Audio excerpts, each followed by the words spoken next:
Okay, so welcome. Today is our Wednesday Bliss Techniques meeting, and it's nice to have you here. So we'll start where we usually do which is with the intention. So seems like it seems like we do this often, and maybe um, you might anticipate what the intention might be. A couple of things I can say about that. One is that that's great if you can anticipate the intention, because it demonstrates to you the power um, of establishing that habit.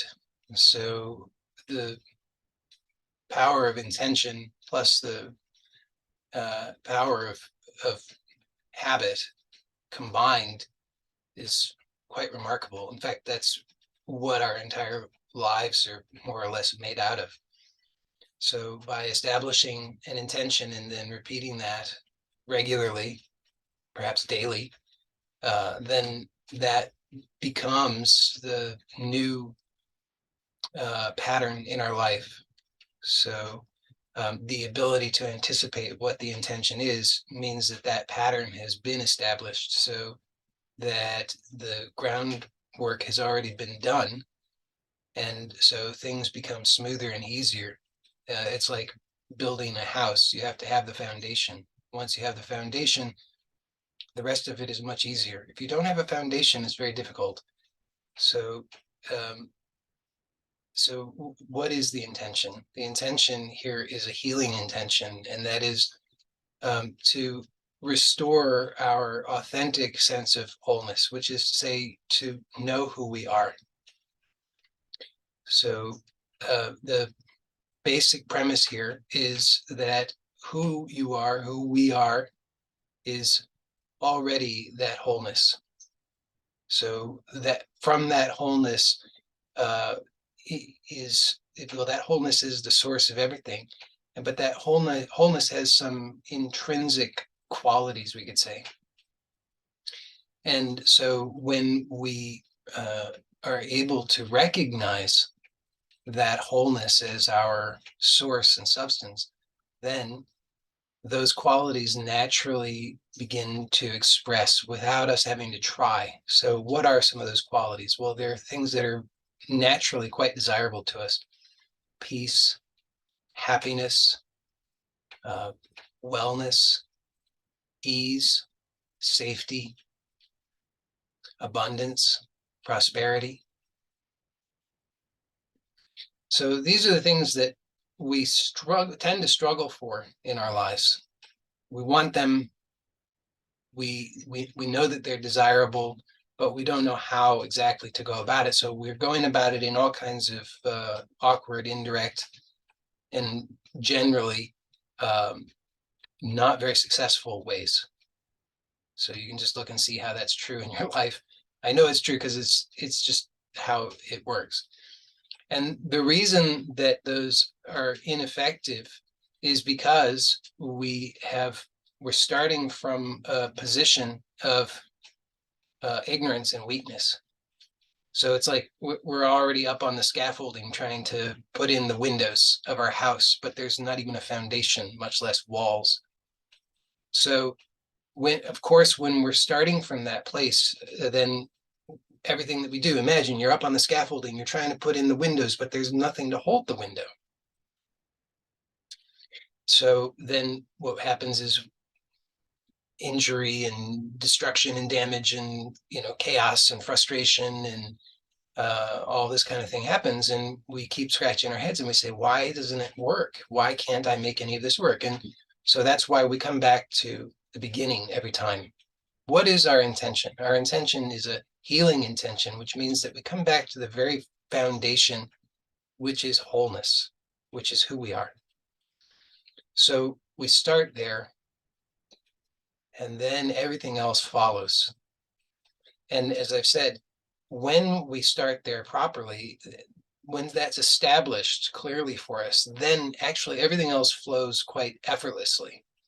So we can know that if we're struggling and straining, then we should pause and take a step back. And that will perhaps happen for us in various ways in our lives for, I don't know how long, for some amount of time until the lessons are learned adequately. But we don't want it to happen in the same way repeatedly, because if we keep experiencing the same frustration with the same things over and over and over and over and over, it means that we haven't learned something that we're here to learn.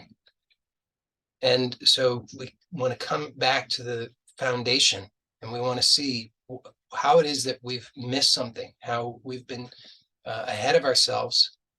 And that's why we were getting tripped up. That's why we were failing. That's why we were confused. That's why we were frustrated. That's why we didn't know how to make it work.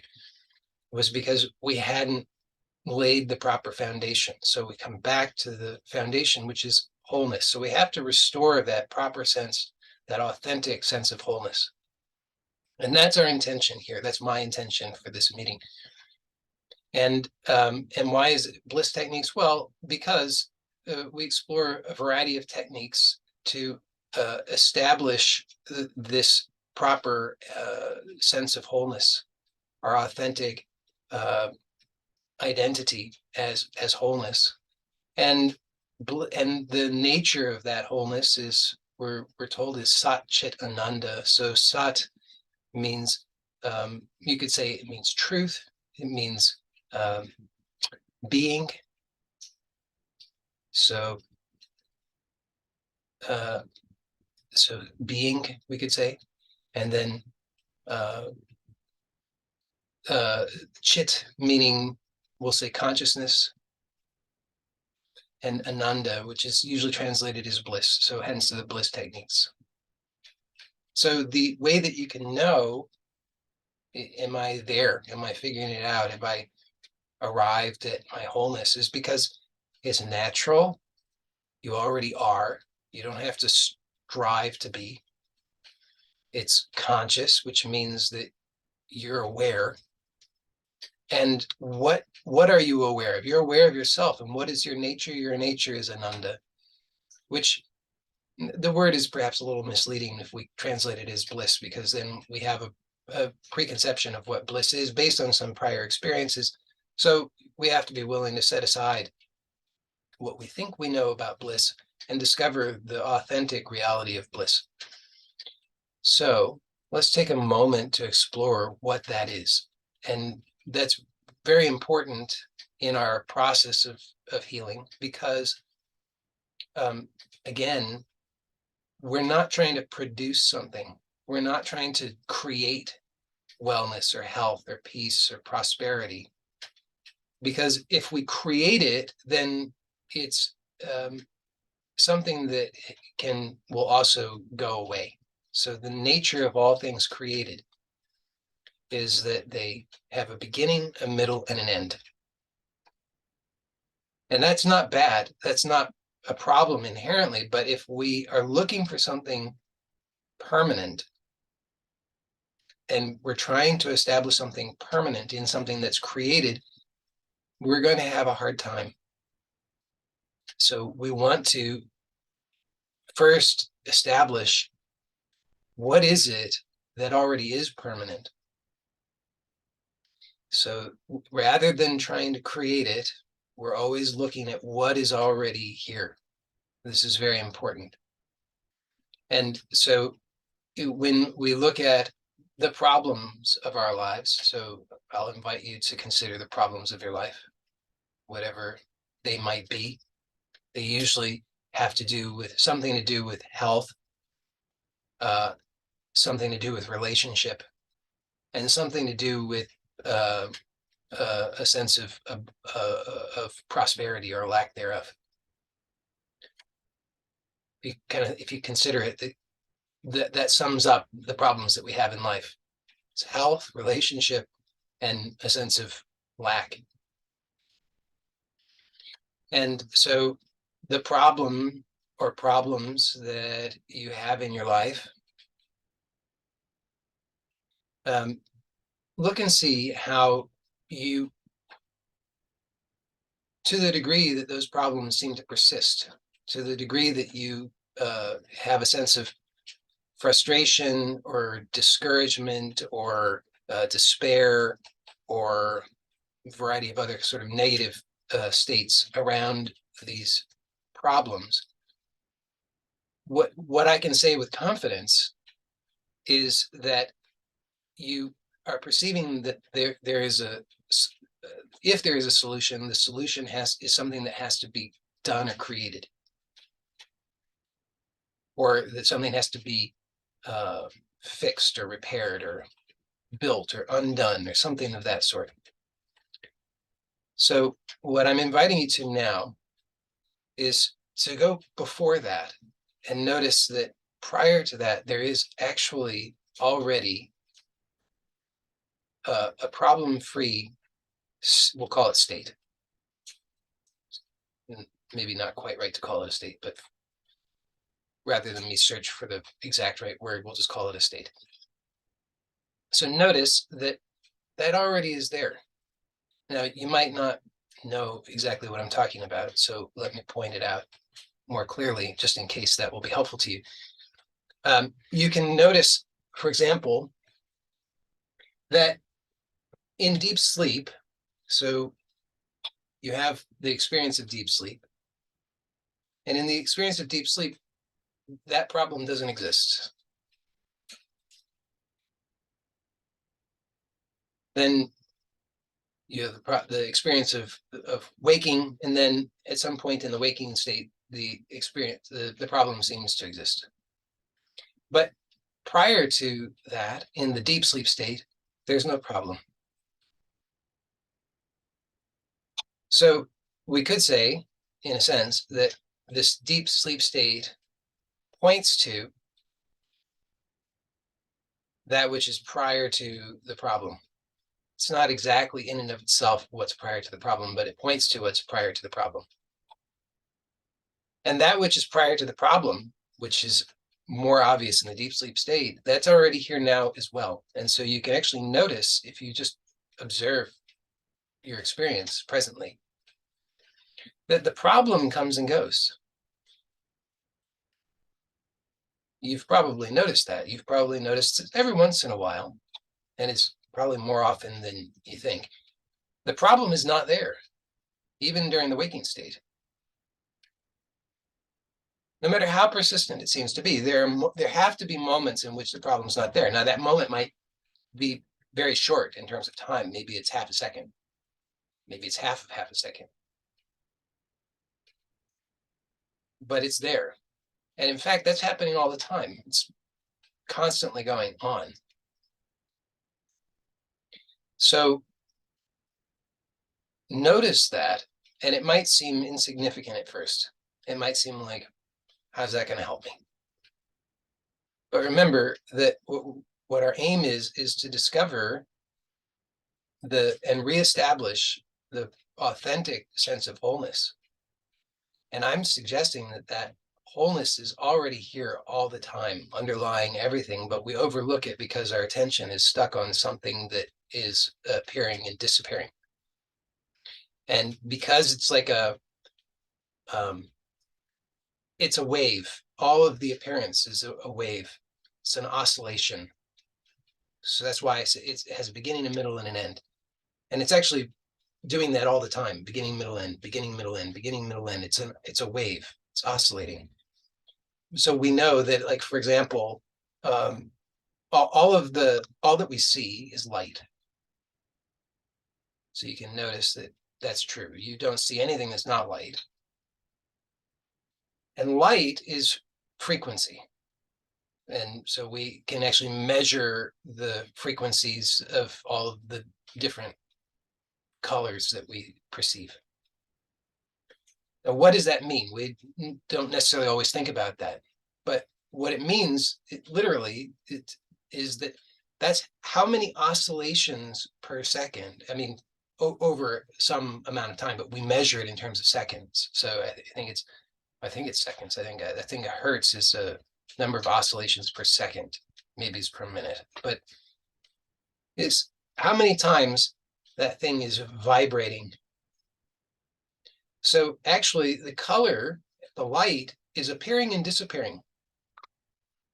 But it happens so fast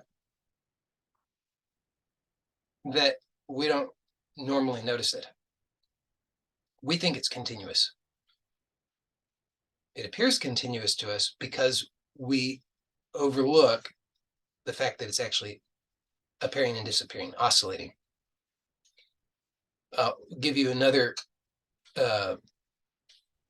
illustration of this that might be a little easier to grasp, although I hope that one's easy to grasp. But another one that's maybe a little easier to grasp is we all have presumably had an experience of watching a movie. Well, hell, we're watching, on the screen right now. So you're watching something on the screen, and this is being shown to you. It looks like it's continuous, right? The brain says, I'm watching something continuous. There it is. But actually, it's being shown to you in what's we call frames per second. So image, image, image, image, image, image, only is happening so fast.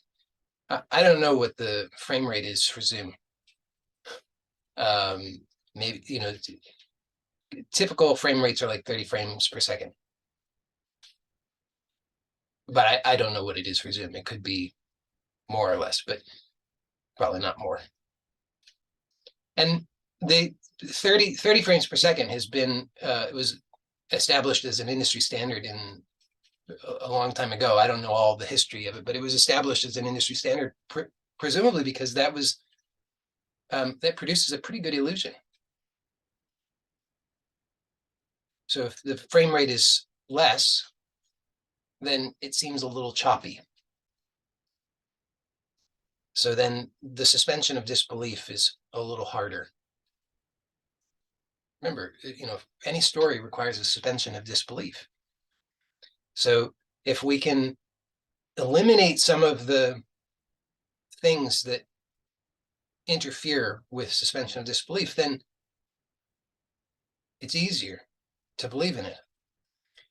So there's a frame rate, and the frame rate has been established because it helps to support that suspension of disbelief. So your brain just says, oh yes, this all makes sense. I'm seeing that person on the screen. I know that actually he's not on the screen. I know he's somewhere else. But it all makes sense to me. This is what the brain says. And so we go along with it.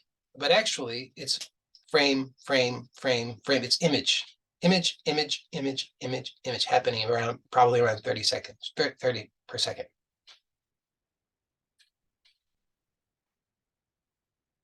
So what is it that all of the frames, all the images are all the photons of light? Where do they come from? Where do they go to? It's 30 frames per second, appearing, disappearing. Where does each one come from and then go to? And we don't normally consider this because we've been trained to have our attention in a particular way. And, that would be fine if we were getting the results that we wanted, but we're not getting the results that we want, right? I mean, that's why you're here. And that's nothing to be ashamed of. That's something to be grateful for, in my view, that to have the realization, I'm not satisfied with the results. Because until we realize I'm not satisfied with the results, we're going to keep doing the thing that's not working. When we finally realize I'm not satisfied with the results, then we can actually start to do something different. It's like that definition of insanity. You keep doing the same thing, expecting different results. So to finally realize I'm dissatisfied with the results, and then to take a step back and realize I have to do something different, means you're finally becoming sane. In a world of insanity. So it's a real gift. And back to this business though, where does it all come from and where does it go to? And where it comes from and where it goes to is that wholeness that's here continuously. And notice, very, very importantly, that you are that. You can think about it and puzzle over it and, try to map it out and, do some math on it and analyze it and all that kind of business. And it will never be satisfying. Or you can just relax for a moment and just notice effortlessly that it's true, that all of this is appearing and disappearing in you. If you just allow that realization, it's effortless. And it's completely obvious. So that wholeness, it's already here. And this is, maybe we've done our work already and established what we set out to, which is to establish that authentic sense of wholeness. So maybe we've succeeded in that, but let's see if we could take it a little further. Okay, because this is important as well. And this is something that this is a point I've been attempting to make clearer recently, is that it's essential to establish a sense of wholeness. We must establish that, because as I've tried to make clear, without that, we have no foundation and everything is going to be very frustrating. Because again, to use the analogy, it's like you're up on the scaffolding trying to install the window in a house that has no framing, no foundation. It won't work. But that's how we've been trained. That's what the world is doing. It says, pay no attention to who you are. It makes no difference. You're just a cog in the machine. Just get your training and do your thing. And don't complain, please. But you've got a whole bunch of people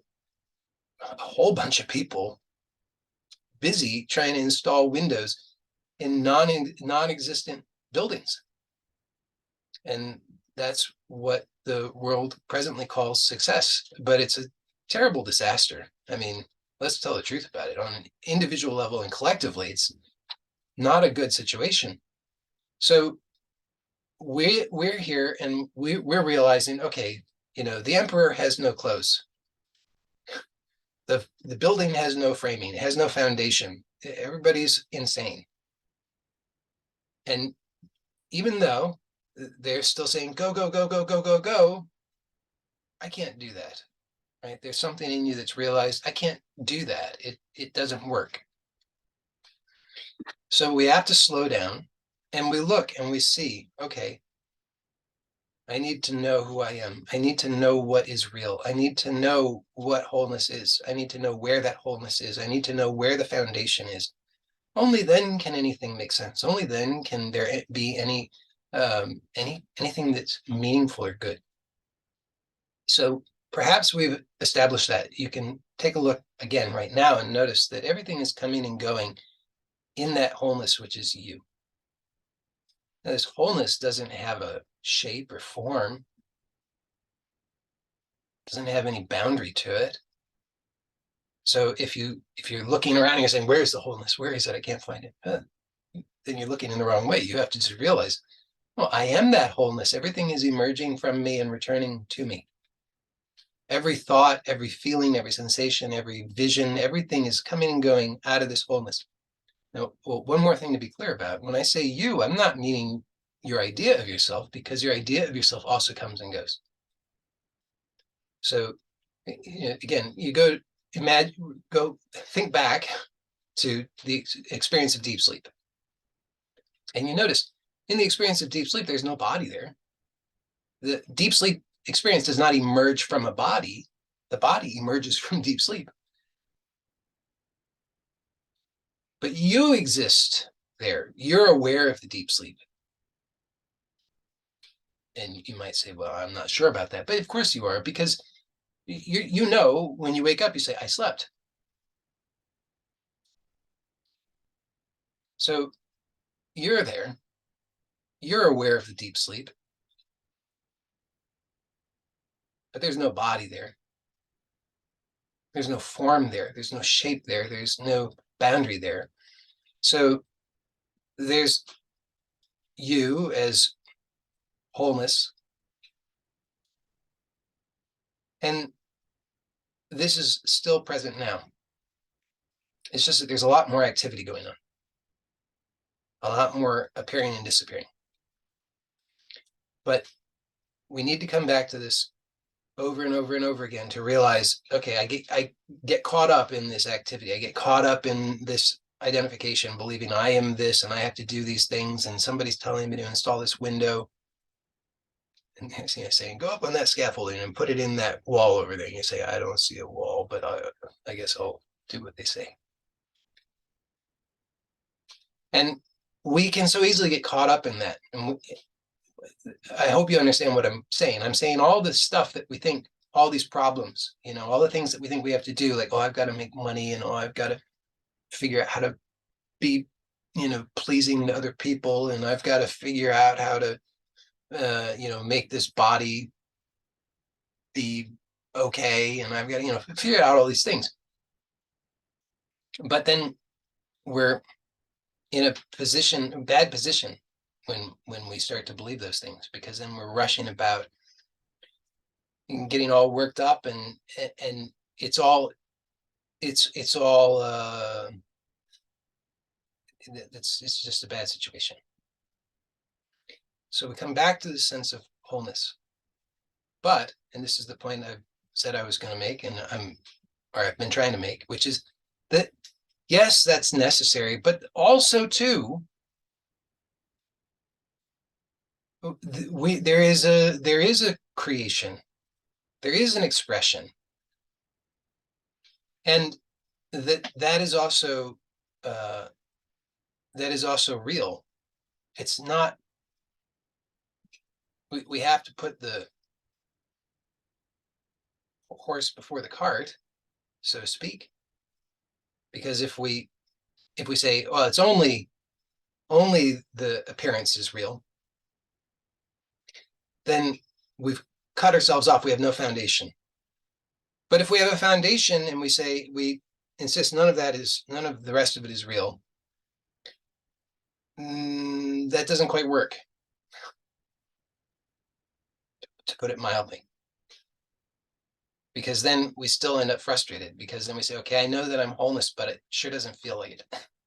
I know I'm wholeness, but why do I keep having these problems? I know I'm wholeness, but why is it so hard?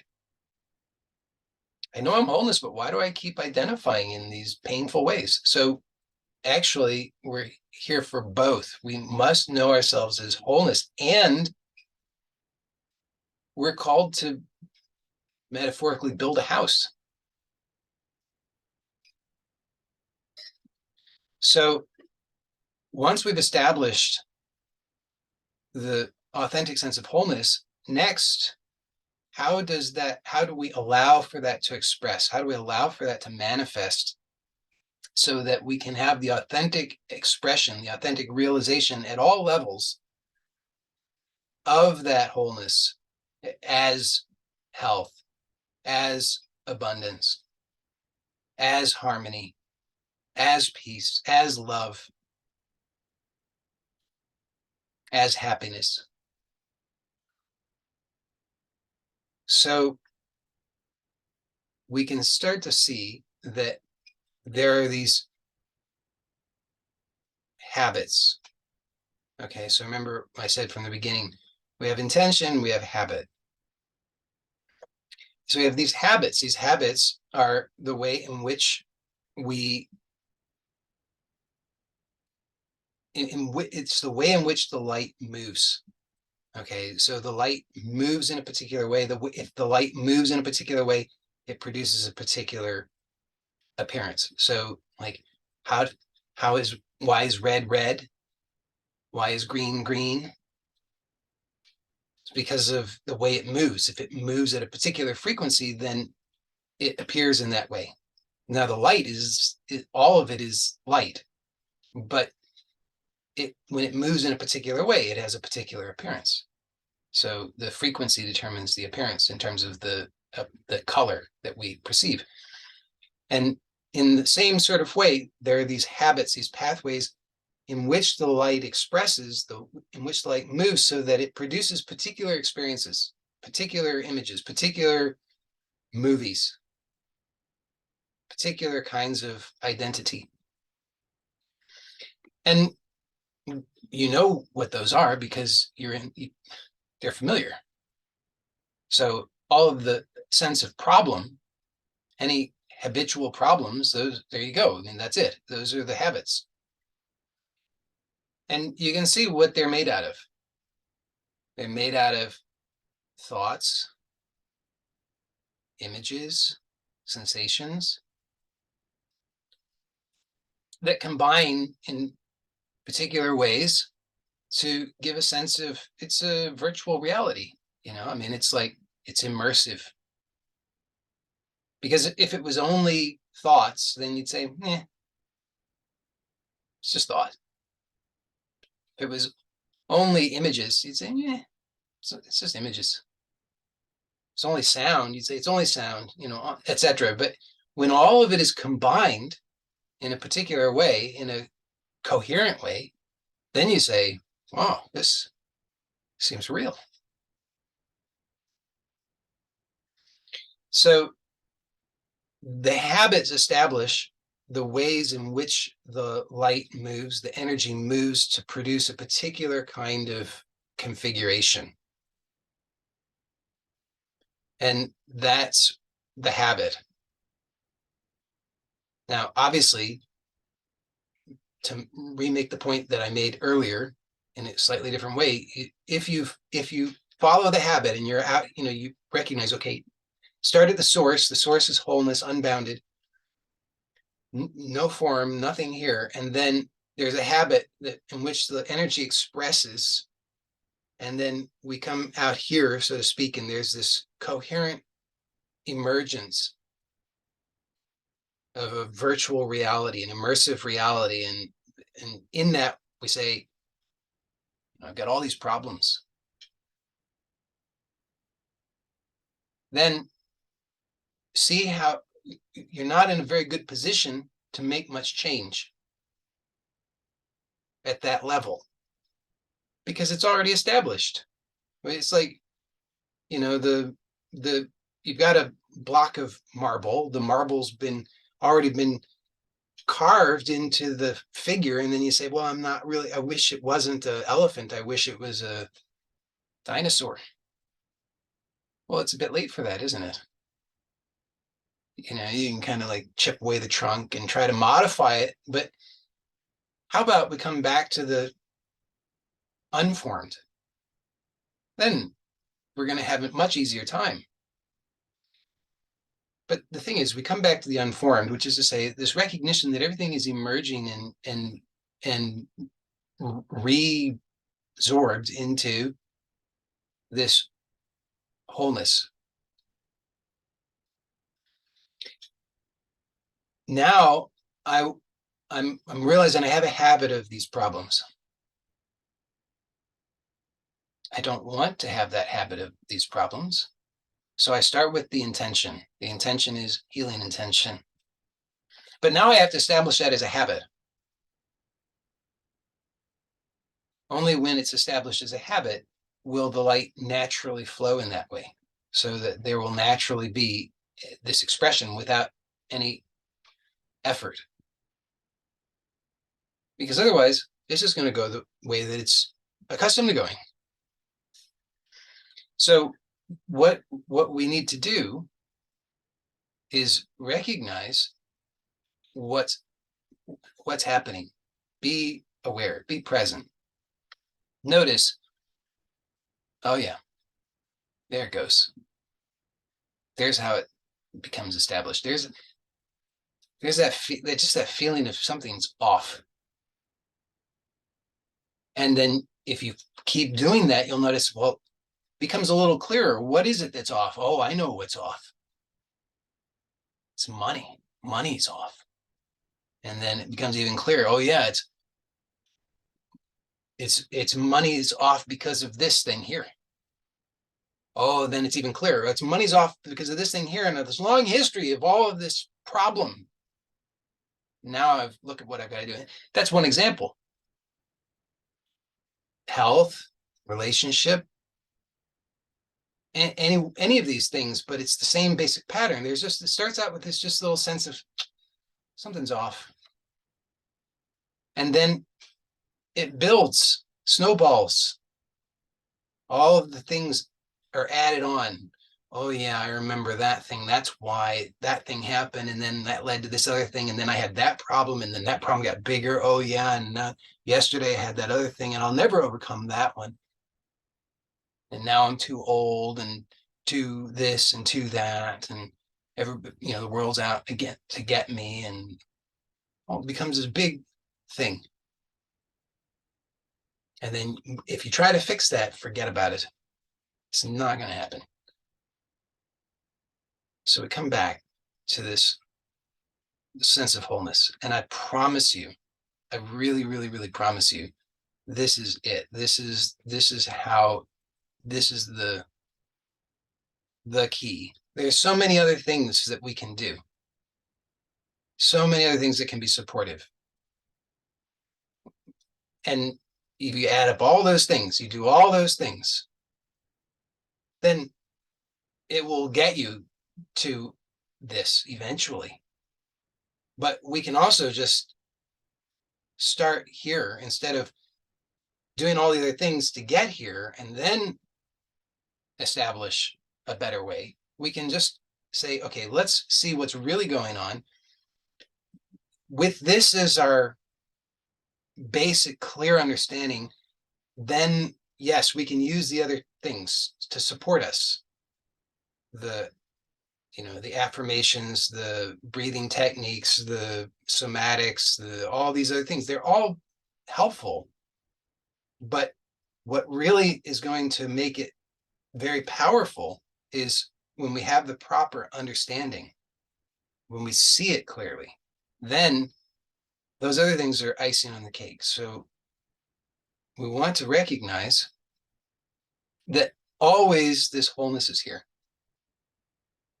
And this wholeness is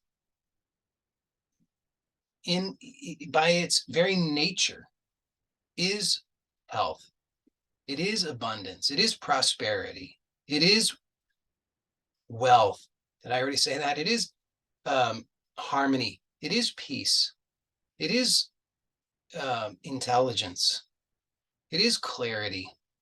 That's already its nature. Unconditional love. Perfect safety. What can harm the absolute?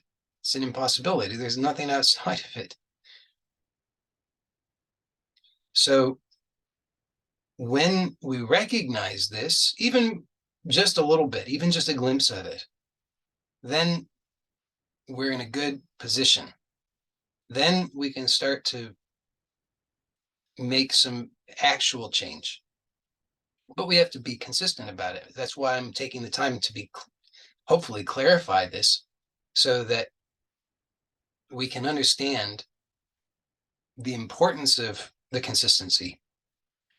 Because if we're not consistent with this recognition and then to follow through with the appropriate I'll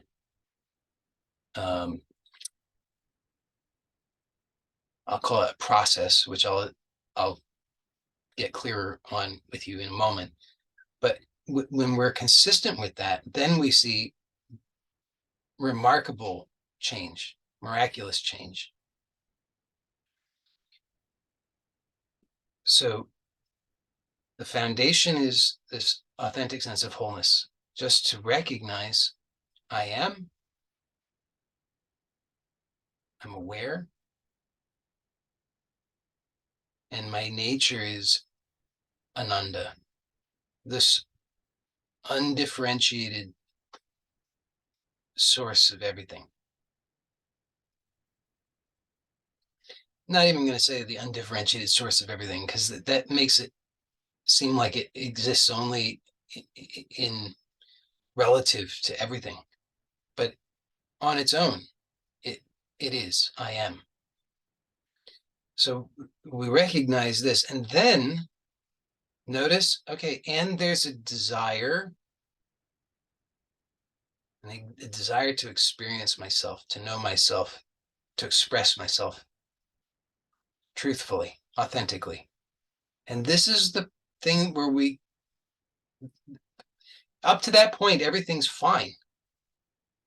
But it's after that point that we get tripped up, because of course, everybody, that's true for everybody.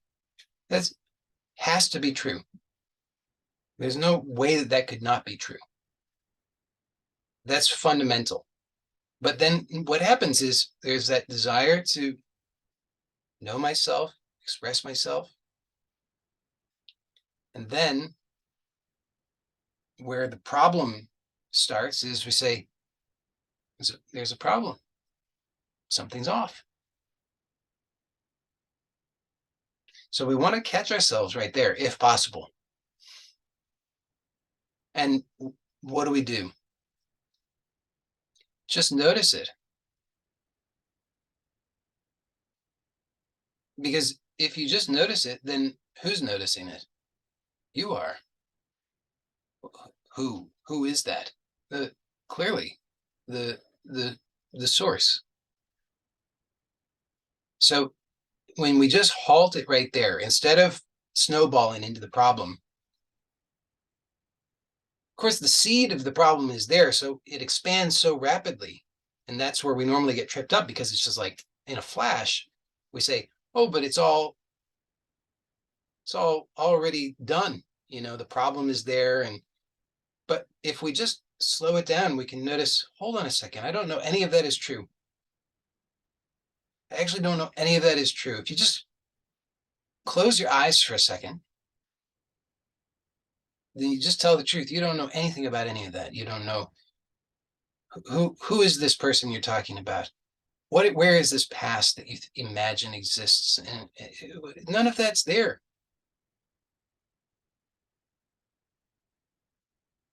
So if we just are willing to slow it down, then we can just pause right there and notice, I am, and there's this habit of interpreting something to be somehow off or a problem. But wait a second, I don't know that that's true.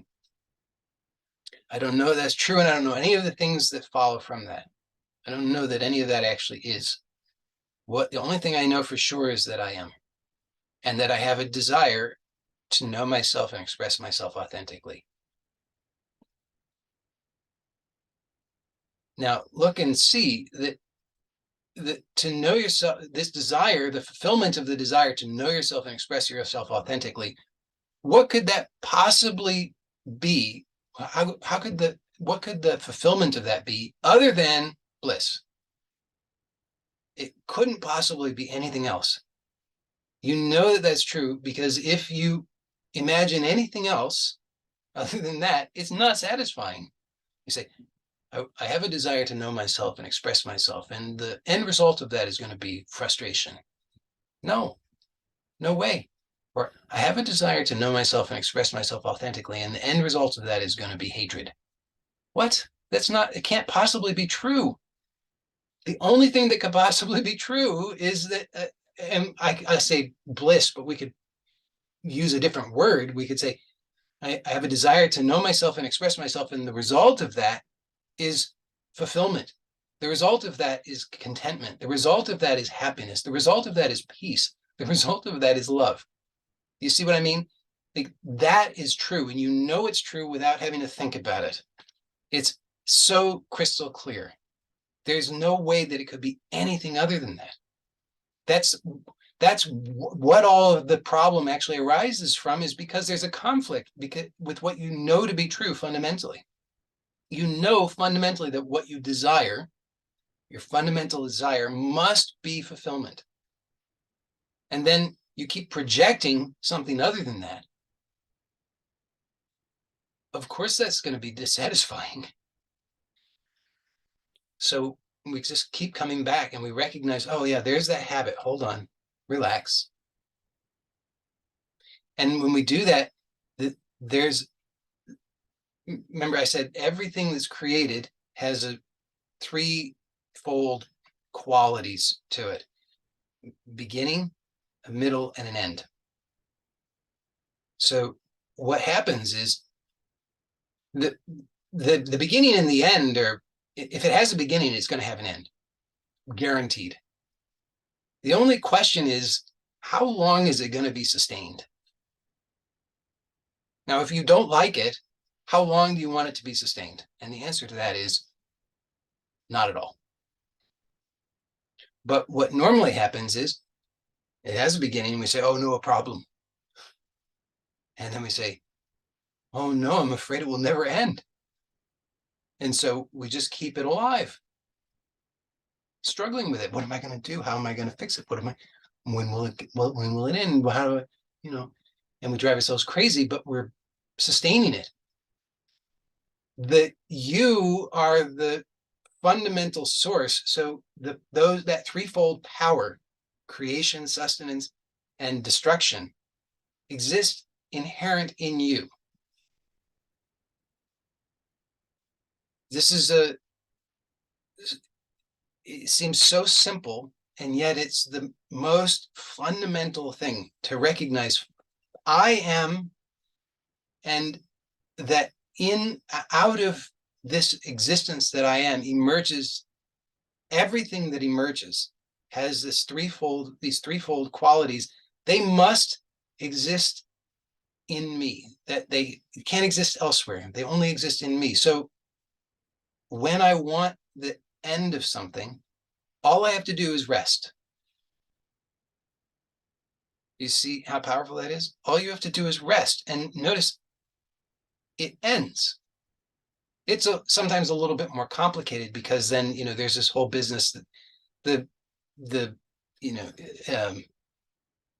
Hindus have really thought this through in quite a lot of detail, and so they've got it all figured out. There's I think 3 types of karma. There's probably more than 3 types of karma, but anything created is karma. And so some of it is easy. It's like it easily is ended, but some of it they say it's like, you imagine it's like a bow and arrow, and you've strung the bow, you've pulled back the arrow, and you've released it. This is, they call prarabdha karma. It's already been, the arrow's been shot, so it's going to come back. It's going to happen. So then some of these things, we just have to be willing just to have patience and just know it will have an end. But for the vast majority, all we actually have to do is so simple, and like that, it vanishes. Just rest. Just don't agitate your mind. And can you see right now? I hope you can notice it, that just like that, the overwhelming majority of it, it just vanishes. Some of it is more persistent. Let's not worry about that. We'll say that's the prarabdha karma. But the vast majority of it, like that. Now, if we don't rest, then what happens is we create a lot more of that prarabdha karma. So let's not do that. Let's make it easier for ourselves. Because when I say prarabdha karma, I'm talking about those habits that are established. But even those habits that are established, those two, the more that we rest here, the more that they also are cleared away. Now, as I've said, we're not here merely to be ourselves as formless self. We're here also to be self-expressed. So, and that has to be authentic self-expression. So we have to be willing to to be daring, bold, and actually take some action. So yes, we're going to fire some arrows, I guess, but we we do it in a way where we know that this is true. So we start from the foundation and allow for that to express, to blossom, to emerge. So notice the fundamental qualities of yourself. What is true for you? Love, harmony, health, happiness, abundance, safety.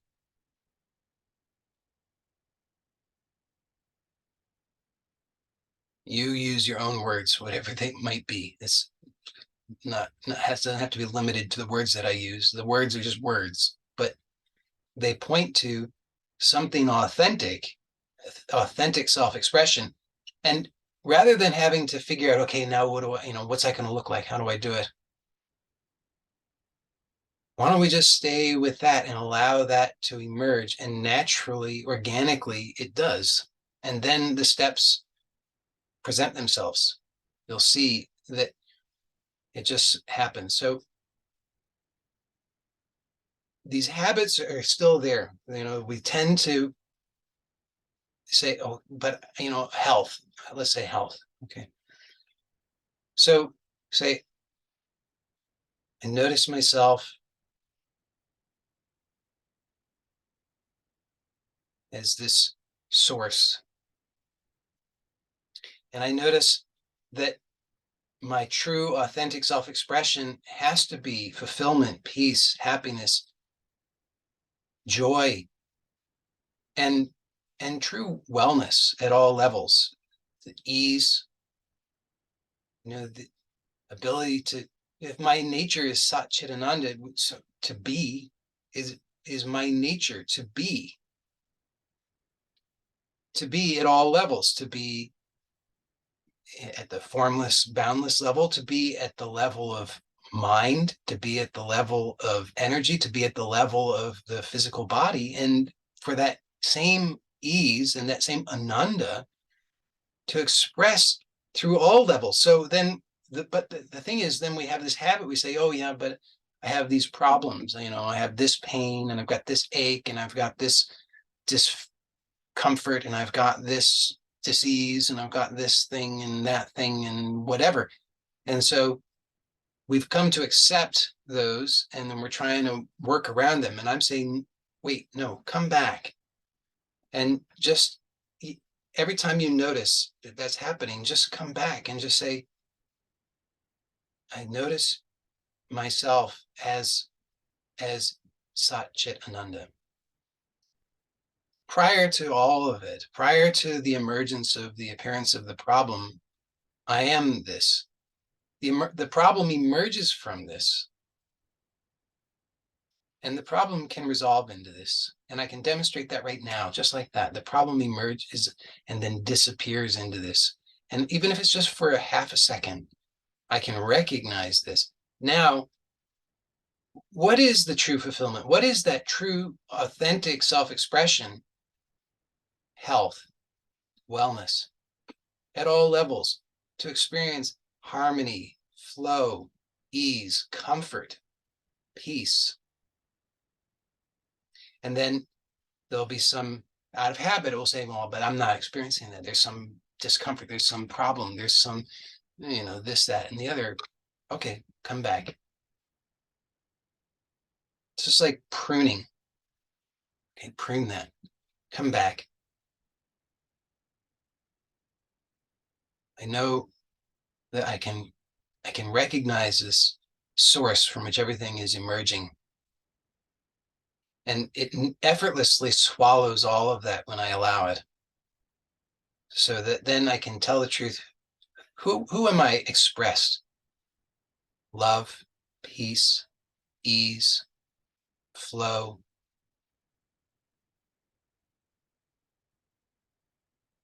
happiness, comfort, buoyancy,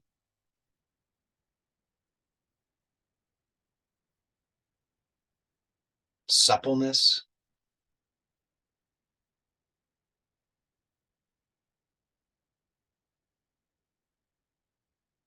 and just start to notice that those qualities are inherent in you.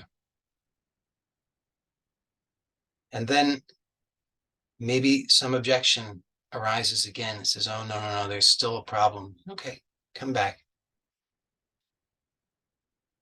And keep letting this authentic self-expression emerge. And don't be dismayed by the habits. Bad habits, all of us have bad habits. You're not alone in that. But you're not a slave to the bad habits. You are actually the master of the habits. You just didn't realize it. You forgot. And so you've been railroaded by the habits, but you just have to be patient, calm, and keep coming back to the truth. And you just see, I am wellness. It will start to become so clear to you. It really will. It will become so clear. And then you will be surprised. It's not ever what you think. It really isn't. I mean, you'll anticipate things and you'll be surprised. I certainly have been. I think, okay, I've finally got it figured out. And then something comes along and I say, oh no, wow, wasn't expecting that. That's really interesting. But then it's the same process, no matter what it is, because it's always the same thing. If you look at it carefully enough, you'll see whatever it is, it's the same basic thing. It emerges from the same self. Everything emerges from the same self. It's not somewhere else, it's here. It's emerging for this self, not some other self, this self. How do I know? Because here it is. And it merges back into this same self. How do I know that's true? Because if I just observe, I'll see that it's happening all the time. Certainly in deep sleep, the problem is not there. So at least once every 24 hours, I can observe that the problem merges back into the self. And if I start to be more and more aware of that, I'll see that it's happening all the time. And that I can start to consciously choose to allow that. And then I can start to see how it is that habit has become reinforced in real time, observing it, seeing, oh yeah, there it is. There's just that subtle sense of problem. And then the next thing, and then the next thing, and the next thing. And wait a second, how about I just rest here and let it just resolve? And then let the authentic self express, let it begin. And you can't force it. If you try to force it, then it just becomes not good. So you have to let it emerge organically, but be patient with it. And it's like it's trying to train a puppy, I guess. If you get impatient, you'll be unhappy. The puppy will be unhappy. But if you just continue to know everything is okay, everything's okay. The puppy peed on the floor. It's okay. So what? It's not a big deal. So, okay, I forgot. I got tripped up. I started imagining the problem. I started experiencing the aches and pains as real. I started imagining the disaster, whatever. But right now, I can just relax. I can tell the truth. I can notice that all of that emerges from this same self and it resolves into the same self. And here I am now. And then I can notice my inherent qualities that I want to express: peace, joy, ease, flow, abundance, safety, happiness, contentment. And just notice that they're here. It's not, you don't have to go searching for them. They're here. You call them by name and they're just right here. And then they'll start to become clearer. You'll see that you'll catch yourself. It will start to happen. You'll see, oh, I was just about to imagine that I'm experiencing a problem. I'm just about to imagine that I'm experiencing some pain. It almost seemed like it was real. Almost got me. But actually, I know that I'm well. And sure enough, you are. Really. I mean it. You'll really know it. And it will happen just a little bit sometimes here and there, and then it will happen a little bit more. And at first, maybe your confidence in it is low. You say, oh, that's just a fluke. That can't be real. I could, because that's how it goes. But then if you persist, you'll see, seems to be kind of reliable. And then something will happen that will, surprise you, and you'll say, I didn't anticipate this. I thought I got it all figured out, and then I'm surprised by this thing and, like smacked upside the head, and I don't know what on earth. And you'll be really tempted maybe to just throw in the towel and say, well, I guess it was all just sour grapes, and I'll just go back to my old ways again. But if you don't, if instead you just say, you know what, I'm going to just continue with the same process, which has been working, which has been helping, which has been revealing, which has been nurturing, which has been good, which has been truthful, then you'll be even more pleasantly surprised to discover that there's something even greater that you hadn't even realized. It's like, we'll settle for something less because relative to the pain that we had imagined was our limitation before, this new plateau, it's like, wow, this is so much better. I'll definitely take this. But sometimes we have to, get slapped a little bit to realize, wait a second, I was settling for something less than what's possible. So you'll see that you just be open and continue with it, and you'll see you'll be very, very happy overall. Sometimes you'll be unhappy because you'll have expectations. Like I was just saying, sometimes you'll have expectations. The expectations will not be met, and then you'll fall into a habit of unhappiness. But then you have to just realize, wait a second, no, that's not true. And you will become so strong and clear, and you'll see, like, for those who were there for yesterday's meeting, I was talking about, and it might have sounded like craziness. Probably it sounded like craziness, but I was talking about how just 50 years ago, 100 years ago, 150 years ago, that people were much stronger.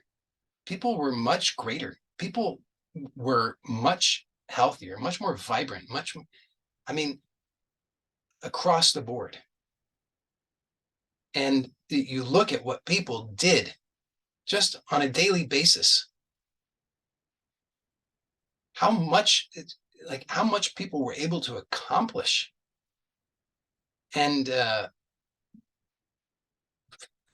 which required all this physical strength and coordination and wellness.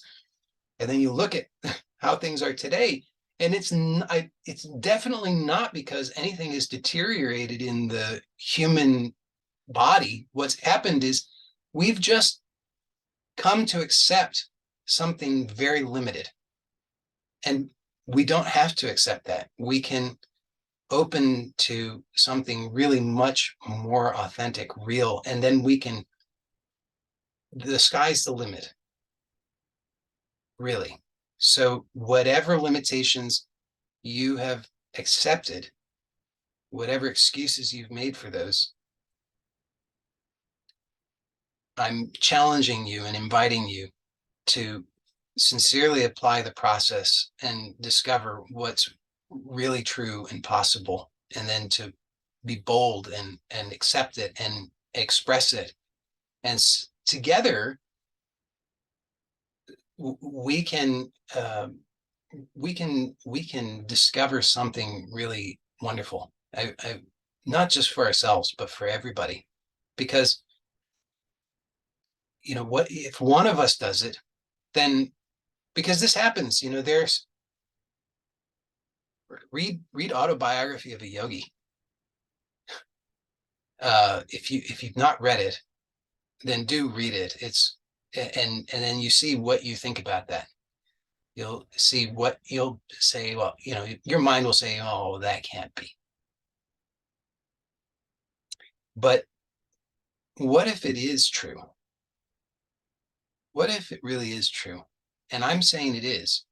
And so when one guy from India writes a book about his experiences with various saints and masters, then we can say, "Eh."